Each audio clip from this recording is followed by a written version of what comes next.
Le voyage a commencé par un vol d'une dizaine d'heures.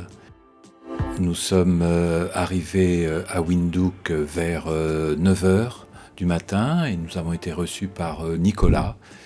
Et après avoir accompli quelques formalités et pris possession de la voiture, nous avons d'emblée pris la route en direction du plateau de Waterberg.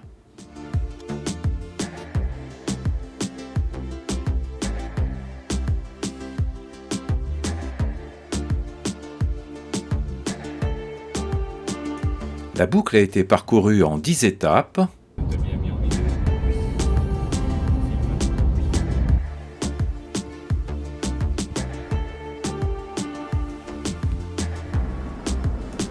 Les 7 premières étapes ont été faites en 7 jours. Nous avons beaucoup roulé, tantôt sur une route asphaltée, mais le plus souvent sur des pistes dont l'état était plus ou moins bon. Et nous avons connu le problème d'une crevaison. À Epupa, nous avons été logés dans un bungalow se trouvant dans la Palmeraie, juste face au fleuve Kunene, et nous avons été bercés par le bruit des chutes qui se trouvaient non loin.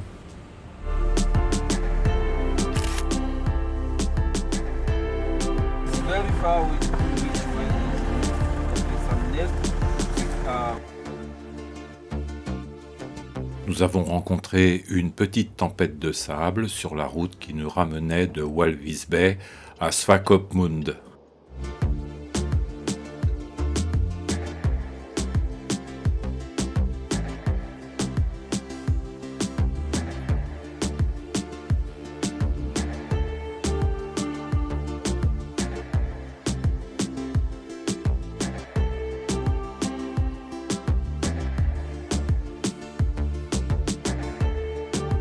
Le canyon de Sesriem aurait sans doute mérité mieux qu'une visite menée au pas de charge par un guide un peu pressé.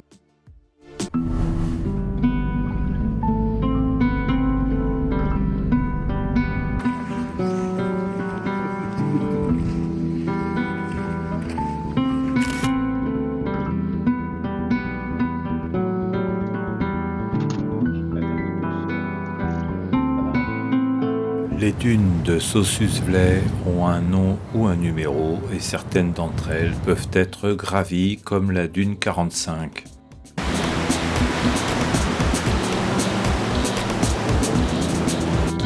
Nous avons roulé dans les dunes du désert du Namib où seuls les guides agréés ont le droit de conduire.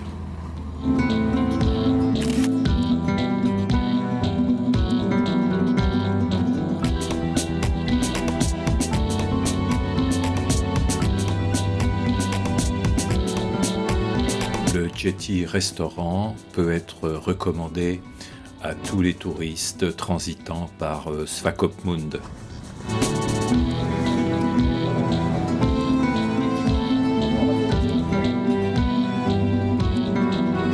Nous avons surpris l'affrontement de ces deux Springboks pour une femelle hors champ qui ne semblait pas beaucoup s'intéresser à cette bagarre.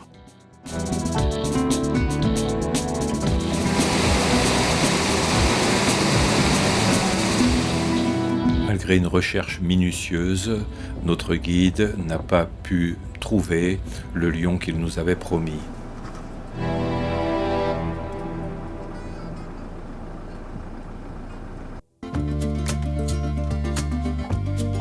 Ces conglomérats de nids sont très fréquents en Namibie.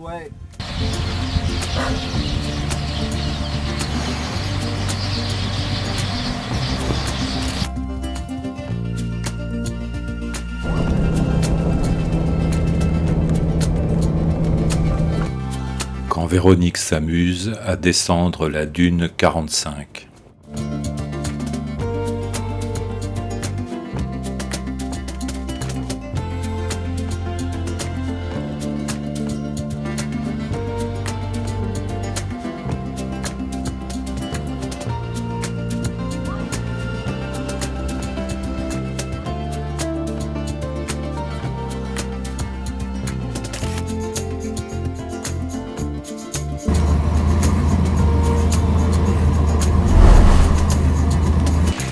L'eau n'était pas très chaude, mais le cadre était tentant.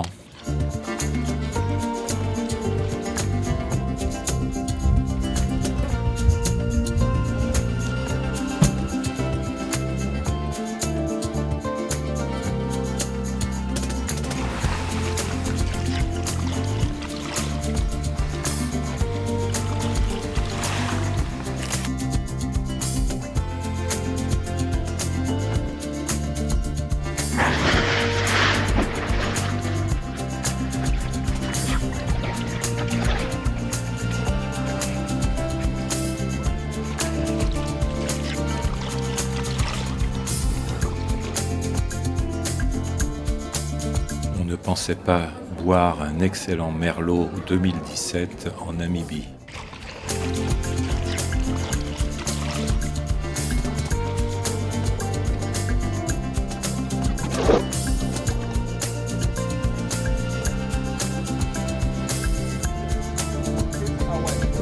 That's the black wildebeest.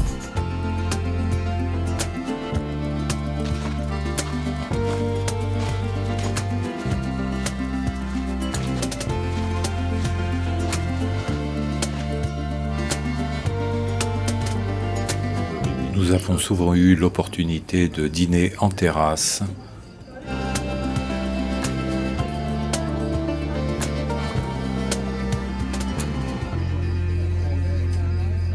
Quand la lune voulait bien rester en dessous du niveau de l'horizon, le ciel nocturne était merveilleux.